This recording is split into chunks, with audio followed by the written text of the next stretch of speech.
So on this fateful day, I made this simple salad for hubby to send to work, and trust me, his colleagues fell in love with it.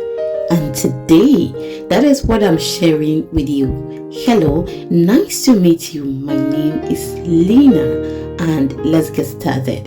So I have with me here my lettuce. Okay, I've prepped everything behind the camera because I just don't want it to be very long, the video. So I'll go ahead and add my onions, that is sweet onions. I'll make sure I mix it or spread it very well so that when you fetch the salad, you will get onion wherever you take it from. So go ahead and add my cucumbers, and then make sure as I spread it very well. I've added my scallions or spring onion or green onions, anyhow that you want to call it. I've added some carrots, and we are not going to add a lot of carrots, okay? That is just the quantity we are going for. The next thing I'll be adding is my eggs.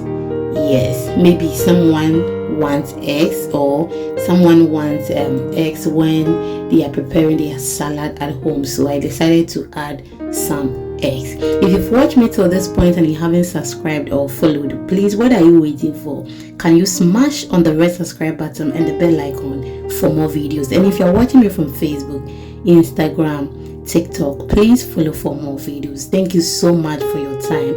I've added some tuna flakes, and this took the salad to the next level. It was so delicious.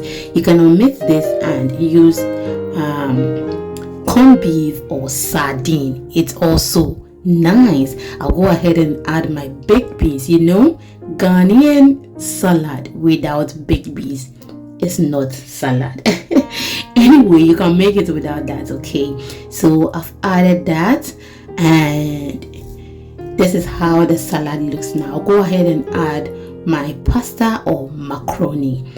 I'll spread it on the salad. So this is the final outcome. So beautiful. It was delicious, perfect, easy to make, and we use just few ingredients. With the dressing, you can use any dressing, okay? So I added some avocado dressing that I bought from the supermarket. That is the green sauce that you saw earlier, but I will show it to you. And I made another one with mayonnaise, some barbecue sauce, black pepper, parsley with some herbs. I will put everything on the screen and then mix it. So this is how it looks, and I'm going to pour that in another container. This is the final look. The avocado dressing, the one I made, and some shito. I added a shito for personal reason. And thank you for watching. See you in the next one.